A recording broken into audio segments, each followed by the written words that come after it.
autoridade, faz toda a diferença para nós. Porque você é filho de Deus. Você tem uma pertença. Você pertence a Deus. Você pertence a Deus. Irmãos, nós somos imagem. Você já pensou nisso? Fica um minuto diante do espelho e tenta refletir sobre isso. Você é imagem de Deus vivo, irmão. Você é imagem de Deus vivo, irmão. Você é imagem de Deus vivo. Amém? Nós somos. E a igreja nos ensina isso. O Senhor, na sua revelação, nos ensina isso.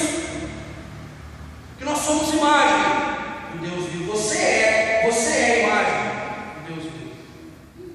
O Pai, irmãos, Ele nos criou por amor, como disse.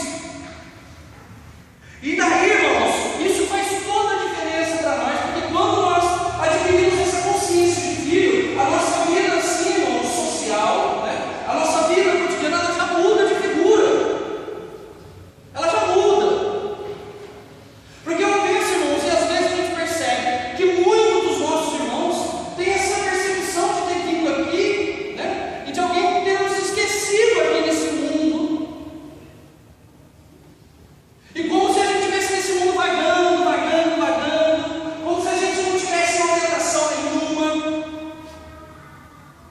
Mas na realidade a gente não. Mas na realidade não é isso. Mas na realidade você está aqui porque Deus tem um propósito para você. O Senhor tem um propósito para mim e para você, irmão.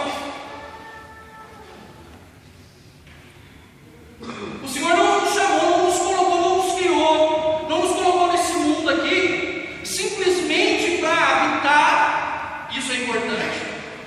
Mas não somente por isso, mas você está aqui para fazer a diferença, pois você é filho. Você é filho e filha de Deus. Mas daí, irmão, você pode assim até estar ali matutando já na sua cabeça, mas o que isso tem a ver com o tema? O que isso tem a ver com o tema? Convertei-vos e recebereis o dom do Espírito Santo. Tem tudo a ver, irmãos. Tudo a ver. Só para a gente continuar no tema, pega comigo aí Atos dos Apóstolos, capítulo 2. Atos dos Apóstolos, capítulo 2, versículo 37 em diante.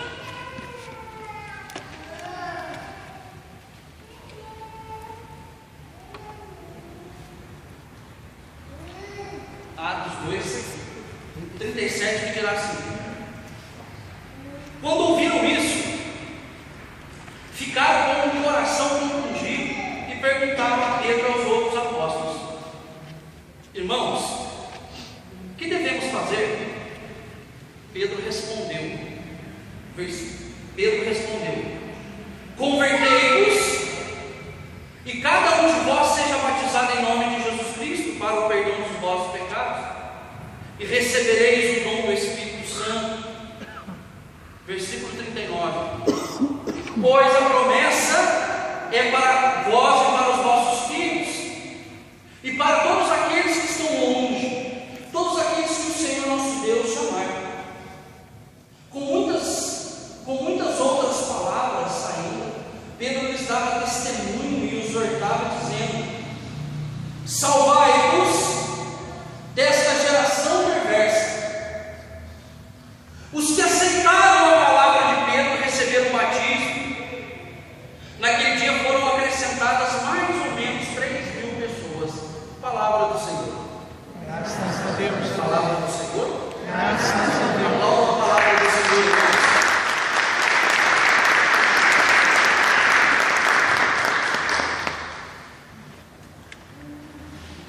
A palavra diz,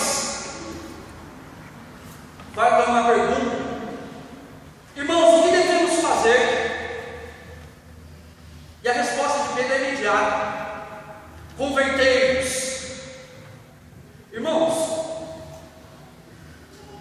a gente sabe que a conversão é sempre dirigir-se contra o caminho.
O mal, queridos, nos desafia e sempre atormentou a humanidade, sempre vai atormentar a humanidade. O mal nos desafia a todo momento. E o pecado é um mal instalado no mundo desde sempre. Queridos, existe uma relação espinhosa entre o mal e Deus. Existe uma relação espinhosa entre o Pai e o mal. Em relação a esse mal, como o pecado inserido no mundo, aí faço a pergunta: o que se percebe, irmãos? No pecado, olha só, por um lado percebe-se o que, irmãos? Percebe o drama que Deus, uma vez, olha só, no pecado, por um lado, se percebe o drama de Deus. Uma vez que o pecado não fere a Deus. O pecado não fere a Deus, nunca vai ferir a Deus. Mas aqueles que Deus ama, aqueles a quem Deus ama,